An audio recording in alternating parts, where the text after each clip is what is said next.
Appears to be 2 o'clock, so we'll call this meeting to order. This is a meeting of the Board of Trustees of Weatherford College. Today is Thursday, December 9th, 2021. It is 2 p.m. We're in the Aline Strain Community Room of the Doss Student Center, which is located at 225 College Park Drive, Weatherford, Parker County, Texas, to consider and act on the posted agenda. The first item on the agenda is the call to order, next followed by the invocation and then the Pledge of Allegiance. I'll ask Mr. Baker to conduct the invocation. If you can, sir. Thank you. Please bow with me. Thank you. Lord, we have so much to be thankful for. Another tremendously successful year, semester, the safety of our students, an upcoming break, and a lot to look forward to in the future. Thank you for our board. Please be with them as they deliberate and as we head into the Christmas season. It's in your name we pray. Amen. Amen. Let's stand. I'll lead us in the Pledge of Allegiance. I pledge allegiance to the flag of the United States of America and to the republic for which it stands, one nation under God, indivisible, with liberty and justice for all. Thank you. Be seated, please.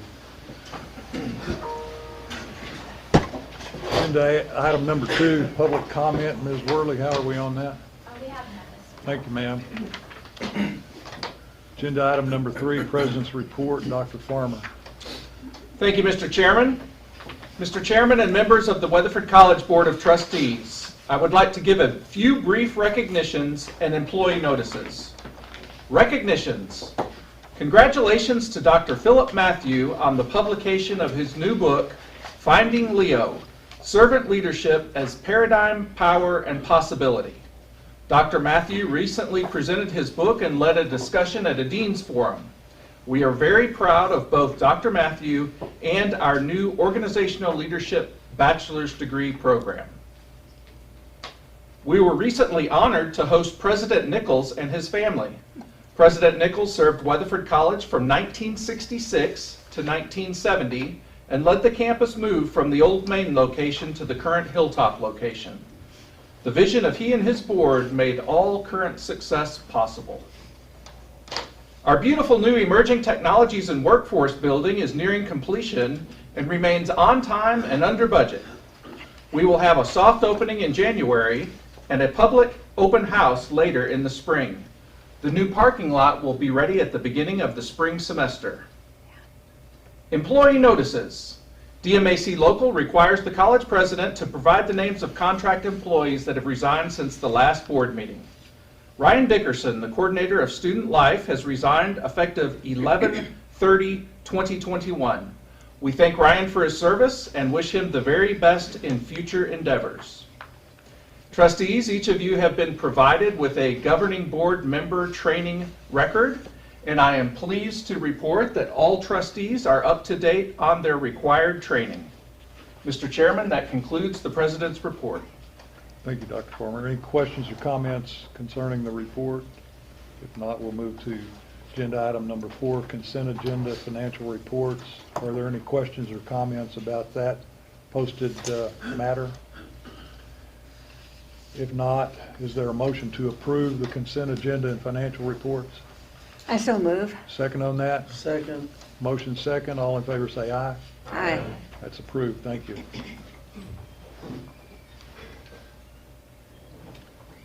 Agenda item number 5, consideration possible action on the 2020-2021 financial audit. Dr. Cantrell.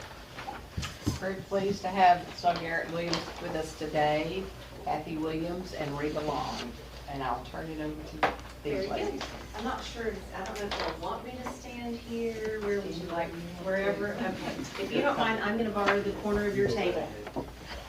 Okay, I'm Kathy Williams, I'm a partner with Garrett Williams. I'm gonna take you through just a few items in your bound audit reports that we handed out to you before the meeting. I brought with me Reba Long. She's an audit manager in our office, and she was very integral in working with your staff and getting this all pulled together so we could have these nice books in front of you right now. So we will start on page 3 of your audit reports. You will see there on page 3 the independent auditor's report. This is the report on the financial statements for Weatherford College for the fiscal years ending August 31st, 2021 and 2020. It briefly states management's responsibility and the auditor's responsibility. And then over on the top of page 4, you'll find our opinions. The very top right there, it says that in our opinion, the financial statements are presented fairly in all material respects. As I said, as of August 31st, 2021 and 2020, and for the years then ended, in conformity with generally accepted accounting principles. So that's that clean, or what's called an unmodified opinion, that you want to see. If you'll turn now, I just want to point out that pages 6 through 14 are the management's discussion and analysis. It's a really good comparison, gives you some good comparative information from year to year. I'm not going to go into that. I'm going to jump right to the financial statements, but I just wanted to point out that that's a really good summary there. So if you'll turn over to page 15, we'll start with your first financial statement. On page 15, you'll find your statement of net position, the first page of it at least, with the assets of the college. You'll see there towards the middle of the page that total assets at the end of August of 2021 were over $146 million compared to $103,619,000 the year before. That's an increase of over $42 million in your assets and includes several different things. You'll see there under current assets that your cash and cash equivalents were up from the previous year, as well as accounts receivable, which is primarily student receivables. And then your non-current assets is where we have the biggest increase, which is no surprise to anyone. The largest increase in your assets is related to your capital assets, where you had an increase of almost $17 million, and that was net of depreciation. And that includes your buildings and improvements that are going on around the campus. You still had construction in progress at the end of August, technology equipment, a new bus, the baseball field turf. So you had some very large capital improvements. So that's where you see your largest increase in your assets. There also is a significant increase in your restricted cash and cash equivalents. That's the remaining unspent bond proceeds primarily. There's an increase there of about $15.4 million, and most of that's related to those bond proceeds that had not yet been spent at August 31st. If you'll turn now to page 16, the very next page, this is the second page of your statement of net position. You'll see there your total current liabilities, that top section. Your current liabilities increased from $14.5 million at the end of August of 2020 to just over $17.4 million. So an increase of about $3 million, and most of that is in your accounts payable, and a lot of that's related to construction costs. You'll see there the first line item under current liabilities increased from $1.9 million to just over $4 million. Your non-current liabilities, you also see a large increase here, but that's no surprise because you issued bonds. Your non-current liabilities increased from $42.3 million to almost $77 million. So an increase of $24,682,000 from the year before. And that includes, you issued it was $26.9 million in revenue bonds. And then that's net against your regularly scheduled bond or note payments, note and bond payments. The last section on this page, the college's net position, that is the equity of the college. You'll see there that your total net position at the end of August of 2021 was at $62,796,814. That's an increase of over $9.5 million from the previous year. But you have to be careful with that in looking at that number, because you've got your net investment in capital assets is in there, you have restricted amounts that are in there, and then you also have some amounts that cannot be used for current, they're not available for current resources. So you just have to be careful with that total amount. If you'll turn over to page 18. On page 18, you'll find your statement of revenues, expenses, and changes in net position. So this is like your statement of profit and loss for the year. You'll see there the top section under revenues, the operating revenues for the college were $22,516,182 compared to $18 million the year before. That increase is related to several different things. You'll see there your tuition and fees increased from the prior year. Some of your grant funding in this section, and we'll see it more in another section of this statement, also increased. But one of the larger increases is in that auxiliary enterprise line item. The Carter Ag investment property was revalued this year. The fair market value on that has continued to increase. So you've got about a $2 million increase in fair market value that's included in that auxiliary enterprises line item. So I like to point that out because it's a non-cash item, but I just want you to know that that's part of the increase that you're seeing. Your total operating expenses for the college remained relatively constant. They were $184,000 in the 2020 fiscal year, and they were $50,688,000. Sorry, my eyes failed me for a minute. $688,000 at the end, or for the 2021 fiscal year. So an increase of just about $483,000 compared to the prior year. When we take those operating revenues minus those operating expenses, it resulted in an operating loss for the year of $28,171,968, but that's before adding back all of those non-operating revenues. The non-operating revenues totaled over $37.7 million, and that includes your state appropriations, the property taxes for the college, and then a relatively over $1 million increase, almost $2 million in federal revenue that was non-operating. And that includes $1.6 million in lost revenue reimbursement from the CARES Act. So that's some of that COVID funding that came into the college. So total non-operating revenue, or net non-operating revenue of $37,756,000, when you add that back to that operating loss, resulted in an increase in net position for the year of $9,583,931. A couple of other things in these statements, but not much more because I know you have a lot of other things to cover in your meeting. On page 19, I just point this out. The Weatherford College Foundation it's included as a component unit in the college's financial statements or in the college's audit. We also prepare a separate audited financial statement for the foundation, but it was a very successful year, as you all know, for the foundation as well, where they showed an increase in net assets of over $2.3 million. There are a lot of footnotes that are required by the Higher Education Coordinating Board. Other notes, there's a couple of schedules in the back that are good information. I'm not going to take you through all of those. The other opinions that are included in these financial statements are also unmodified, clean opinions. We had no findings or question costs or anything of that nature that we would have to report to you. There is one loose letter in the back of your reports. It's just required communications. If we had any difficulties completing the audit, which we never will with this audit, we would have to tell you that. If we had significant audit findings, we would have to put that in that letter. There is nothing of that nature. It's just required communication to tell you that it all went really well, and it was a very smooth audit. So that's all that I have for you. It was a very busy year financially for the college. And none of you, that is not news to any of you. You had a lot of growth. You have a lot of improvements going on around the campus. Just a lot of really good positive things going on at the college right now. And it's a pleasure. I told Reba it was her first year to be involved, or really involved with this audit, and I said, this is my favorite audit. So anyway, we enjoy working with your staff. We enjoy being out here.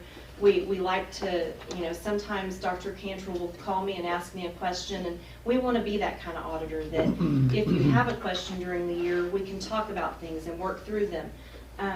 And we're glad to do that. So, any questions? Dr. Cantrell, any questions from you? Yes, sir. Any comments from you? Yes, so we enjoy working with Garrett and Williams too. They've been outstanding to work with, and they're always there when I need them. Thank you very much. Dr. Farmer, any questions or comments? No questions, comments. I second Dr. Cantrell's statement about our professional relationship. We value that highly. And I also want to praise Dr. Cantrell, her team, Faculty Senate President, Dr. Smith, all of our faculty members, our staff, the entire team that it took to have this kind of financial success in the year as well as the foundation with that unprecedented $2.3 million growth. This has truly been a historic year for our noble institution, and the praise goes to all of you, so thank you so very much. Board members, any questions or comments? Good. Okay, if not, is there a motion to approve the financial audit as presented? I so move. Is there a second on that? I'll second. Motion second, all in favor say aye. Aye. That's approved unanimously, thank you. Very Thank good. you. Thank Thank you. you, Thank Ms. you for Williams. your time, thank you for your business, and Merry Christmas. Thank you. Thank you, Best appreciate it time very of much, year. thank you. After that audit's presented, it's my best time of the year. Thank you. Thank you. Thank you, ma'am. Moving to agenda item number 6, consideration possible action, selection of appraisal district directors for 2022-2023. Dr. Farmer. Thank you, Mr. Chair. You have been presented with the ballot for the official vote for the selection of the appraisal district directors for Parker County. And the recommendation is that we follow our past trend and distribute our votes evenly between the slate of candidates as presented. We're certainly open for your discussion and consideration. And if I may, the 2022-2023 official ballot, the candidates are Richard Barrett, Jerry Durant, Steve Harris, John Hinton, Cody Lane, Sterling Narron.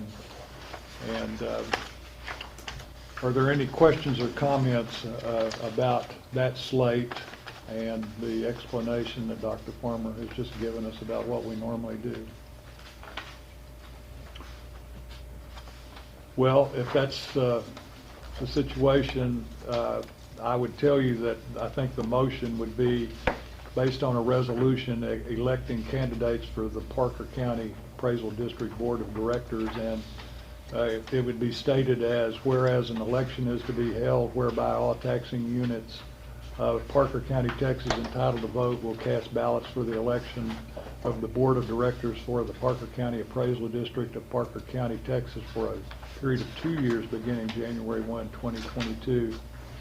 And whereas Weatherford College of Parker County is a taxing unit in said county and entitled to cast votes in said election, and now therefore be it resolved by the Weatherford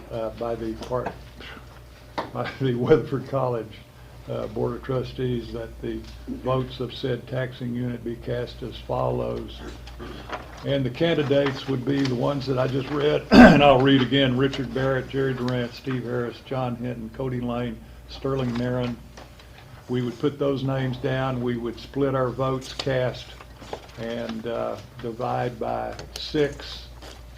And then it would be further stated, be it hereby further resolved that the vote as stated above be certified to the Chief Appraiser of Parker County Appraisal District, Parker County, Texas, passed on, which would be today's date of December 2021, signed and attested. Is there such a motion? I so move. Is there a second? Second. Motion second. All in favor, let's raise our hands. So that's unanimous. Thank you very much, Dr. Marlette. You're not voting, and you can Abstain. state your reason. Abstain, Because you're, because I'm not in this county. Dr. Marlette, good to see you today. Thank you. All right, that's approved, and I'll fill in the blanks and we'll sign it. And thank you for that. Sorry for the long explanation. Moving to agenda item number 7, consideration possible action, grant presidential authority to approve special usage facilities for alcohol consumption. Mr. Curley. Yes, sir. I believe that you have a copy of the policy that we proposed to you. It's very limited in the sense that Dr. Farmer would have the authority to authorize the use of this policy. It's limited to the workforce building, the Kingsley building, and Alcac. Those are the 3 places that's possible.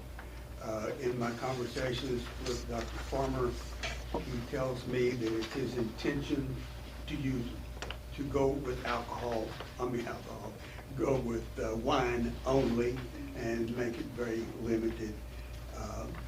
So is there any particular questions about this? It's got a lot of parts to it that have to do with security and the process for it. So, if you have questions, I'll try to answer them. If you don't, we'll Anybody on the board have any questions or comments about the, I don't, It does say wine and beer and not hard liquor, is it? that's what it says in the body of this, but the discretion is with President Farmer, and his commitment is to go with wine only for now. So if that changes, we'll talk to you again. okay. is this just for events that you hold, or like when people rent our facilities, are they gonna be able to bring in? There is an wine? application form that goes with this that Dr. Farmer can approve or not. And they have to meet certain criteria in terms of not having people under 21 there, or that the majority of people will be over 21, that they have certified bartenders, several other things like that, that limit their scope. Any other questions or comments? Okay, I'll read the proposed motion, see if someone will adopt that and make that motion. The alcohol policy, the Board of Trustees approves adoption of the alcohol beverage policy and procedures as presented to the board in open session, and delegates the authority to administer the policy to President Farmer. Further, the board hereby approves the inclusion of the policy in the policy and procedures manual of the college. And we're referring to the policy that was passed out, and I take it everyone has had a chance to review the policy. Anyone want to adopt that and make that motion as stated? Also move. Is there a second on that? Second. Motion second. All in favor say aye. Aye. That's approved. Thank you very much. Thank you, Mr. Curley. Moving to number 8 on the agenda, reports, academics, student services update, Dr. Farmer, and then without me intervening again, ag update, Vance Christie, President Farmer, and Vance Christie. And we appreciate you being here today, sir. Thank you. Thank you so much, Mr. Chairman. You have been provided an academic and student services update for your review. And as Chairman Smith stated, we have Mr. Vance Christie with us here today to provide an update on our agricultural programs, the recent FFA conference that he hosted. But before I turn it over to him, I really want to brag on him and all of his colleagues. We've seen some pretty tremendous growth in our agricultural programs over the last 2 or 3 years. Our FFA conference that he hosts brings high school students literally from all over the state to Weatherford College. Many of those students then choose this as their college of choice. Last year, during the COVID outbreak, we were the only college to host a face-to-face FFA conference, and it was safe. There were no infections. He and his team did a tremendous job of keeping those students safe and secure. Our Vet Tech program was planned and executed extremely well. It's now filled in its 2nd year of existence, and we look forward to a very bright future in that area as well. And we're working on some other partnerships that we look very forward to in the near future. So with all of that, Mr. Christie, the floor is yours. Thank you for being here today. Thank you for inviting me, Dr. Farmer. I'm not sure exactly what all you wanted me to cover. We've been so busy this week, we didn't actually get a chance to get together and go over anything scripted.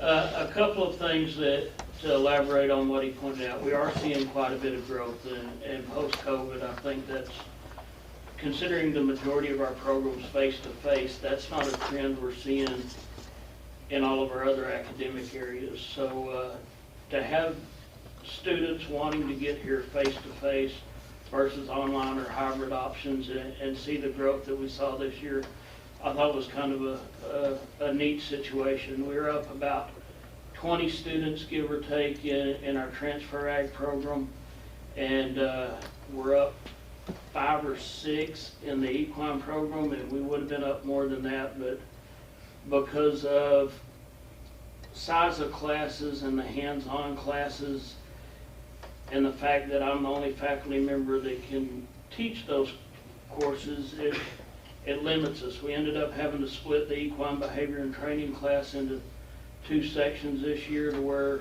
I could actually see, and apparently the first day I didn't see well enough, but that's a different story.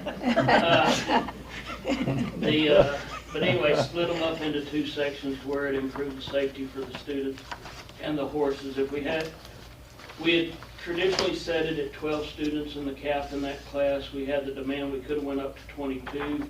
We limited it to 16 because of the amount of stalls that were available, and split them into 2 groups of 8 and 8, and it seemed to work pretty good for the most part with that one exception. We just finished the final today and they all passed, so that's a good thing. On the contest, it's gotten really almost to the point it's out of hand, but I'll go to state convention, and when I give our dates, I can see in the 3 or 4 area meetings that I go to, those people are frantically getting it on their calendar. The last 2 years, and especially I think what catapulted us was the fact that Dr. Farmer said if there was a way we could do that thing safely last year, let's do it.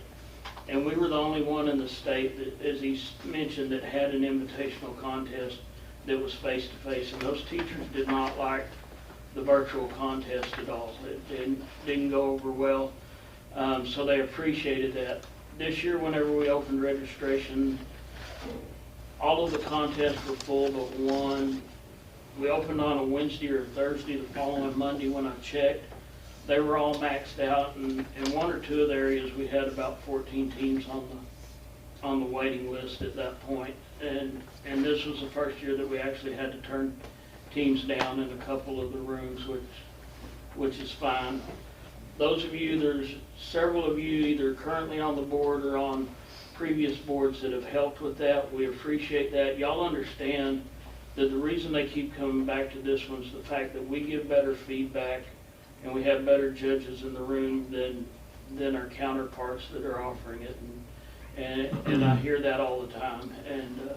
And that's good facilities, good faculty members, good staff people that are willing to volunteer and help us out. The growth in our student sides help that go even smoother because we've got more hands to help out with that. I don't know what else. Vet Tech, we filled the full cohort for our 2nd year this time around. I spend lots of time on the phone and answering emails with people asking how they get in and the process. So we had to open an extra section of biology 1406 to meet those needs. As of yesterday, we started over enrolling that class because because originally it wasn't on the plan for spring, and the biology department was willing to work with us and accommodate those students. Last year we did the cutoff date at the end of summer 1. This year I think the preliminary cutoff will be end of spring because I think we'll have that much demand. That doesn't mean if somebody completes summer 1 or summer 2, if somebody that gets accepted backs out, which we had a couple at the end this time back out, then we have students that we can plug in there to make sure we have our 24 to start out with. Any questions?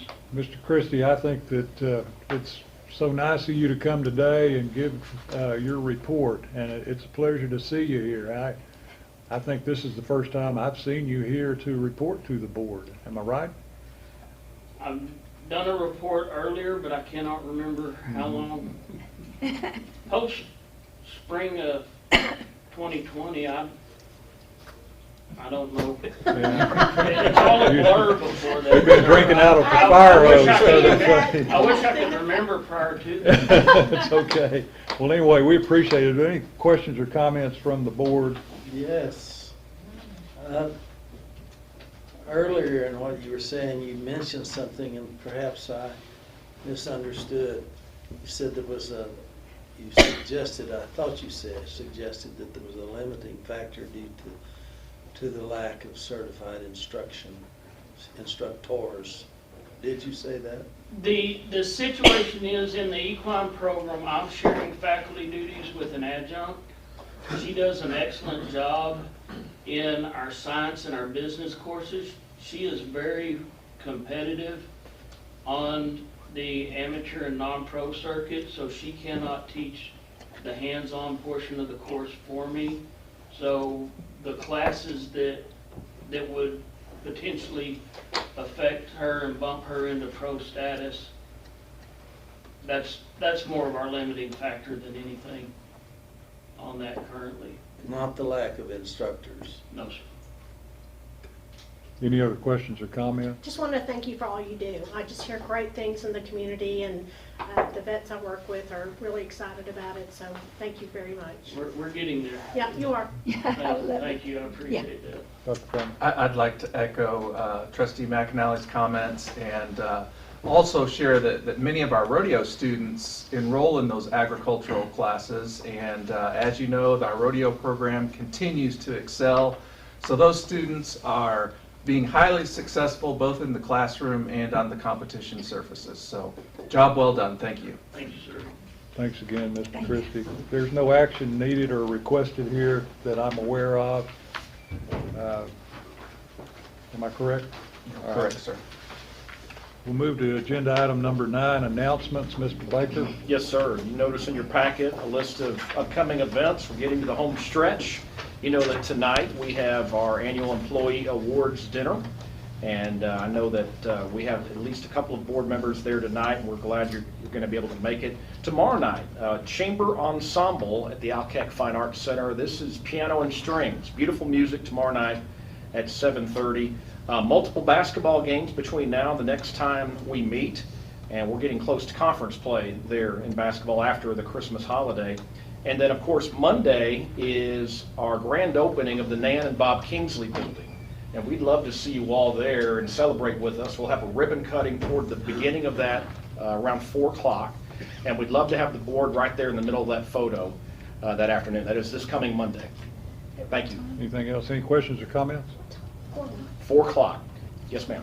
I'd like to add one brief comment to that prior to the ceremony, we will have a dedication of the President's Hall to honor some of the descendants of Weatherford College's first president, David Switzer, and one of those is Trustee Doug Dowd, and so he and his family will be joining us for that special day.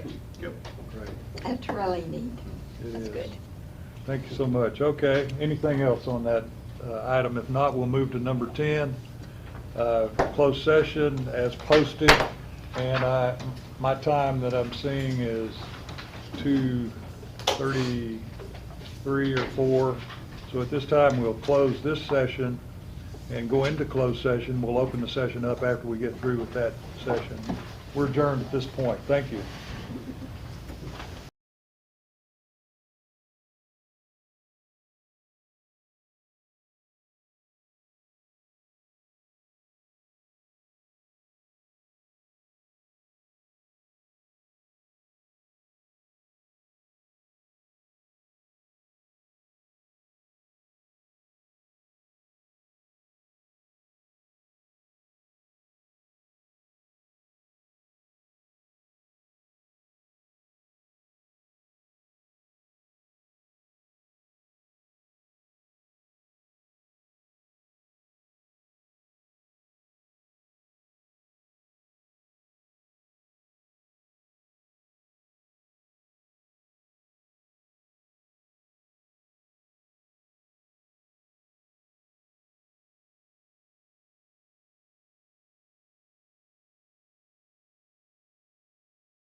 items.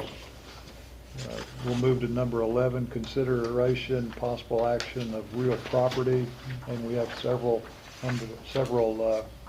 action items that I'll frame several motions, 3 motions concerning 3 different items that relate to real property. The first would be a proposed motion on Aledo's property sale. Mr. Curley, just give a brief explanation about what that is to wrap that up so that I can go into the motion. Briefly, we had a contract that called for a date for closure, and the buyer requested that we move those dates by 7 days, and we did that. So we've got an amendment. There has been money deposited with the title company, and there are closing documents to be signed, including a deed, and we're requesting that Dr. Farmer have the authority to sign those closing documents and execute that deed on behalf of the college. Thank you. Are there any questions or comments about that explanation? If not, I'll read you what the proposed motion would be. The board, it's recommended that the board approves the first amendment to the purchase and sale agreement concerning Aledo property previously approved, and ratify the signing of that amendment to that property by President Farmer, and further, the board hereby authorizes President Farmer to execute all documents required to close the sale, including a special warranty deed conveying the property to Sunrise Partners LLC. Would anyone sponsor that motion? I so move. Motion second? Okay, motion second. All in favor say aye. Aye. Sounds unanimous to me. Thank you very much. We'll now move to the second part of property. Proposed motions needed. We'll move to the rights of way for sanitary sewer and stormwater management. Just a real quick recap of that, Mr. Curley. The city of Weatherford is improving the sanitary sewer that runs along the creek beyond the ball fields. And there's a small amount of property involved in it, and requested that we donate that easement as a gesture for our appreciation for the cooperation that we've experienced with the city, and in anticipation of future work. There is also a storm water pipe that runs under the new parking lot that we will also donate that easement. So they will have to maintain it in the future if it needs it, so that's always good. Anything else, Mr. Curley? Any questions or comments by that? I'll tell you that the board has been given the details in these documents to read or study prior to the meeting, and there are 12 such items that need approval, and so the proposed motion would be as follows. The board authorizes the granting of easements to the city of Weatherford for a sanitary sewer line as represented by these 12 documents that are referred to, presented to the board in closed session, which are included by reference as part of this resolution, and to grant the easement to the city of Weatherford for a storm water management pipeline running under the ball field parking lot as represented by these documents presented to the board in closed session, and also included in the resolution by reference. Is there a motion to that effect? Also moved. Is there a second? Second? Motion second. All in favor say aye. Aye. That sounds unanimous to me. Thank you very much. Now then, Mr. Curley will move to the final item under property, the approval to negotiate a conveyance of Mineral Wells property. Can you just quickly outline that, please? As we've discussed in the past, the Mineral Wells property is pretty much dysfunctional. No air conditioning, asbestos issues, mold issues, water issues, leaking in the building. There is a private school that is interested in having the property, and what I have asked to do, permission to do, is to work with that school to try to come to an arrangement where they take that property and assume all liabilities for it. So what will happen is that we will work through that until we get an agreement that I think you'll like, and I'll bring it back for the board to approve the final. Thank you. Any questions or comments by that? By way of that explanation? If not, I'll give you the suggested or proposed motion. The board authorize President Farmer to seek a recipient of the Mineral Wells Education Center property that will accept the recipient that will accept the property as is and accept the responsibility of any hazardous materials on or under the property, and also the expense, pay the expense of any required renovations. That would be the motion. Is there So moved. Is there a second on that? Second. Motion second. All in favor say aye. Aye. Thank you very much. That concludes the three motions under agenda item number 11. And so with that, we'll now move to agenda item number 12, consideration possible action, personnel appointment, employment, evaluation, reassignment, duties, discipline, dismissal of a public officer or employee. And in that, we have two motions that are necessary that were discussed, at least the topics were discussed in our closed session. I'd like for Mr. Curley to just briefly comment about the first proposed motion, which would be referencing elimination of a position and a program termination at the Wise County campus of Weatherford College, located, that deals with welding and a welding instructor. Mr. Curley. Yeah, our policies require that when we end a program, we've already dealt with this and you said yes, but I neglected to get a resolution approving the elimination of that program.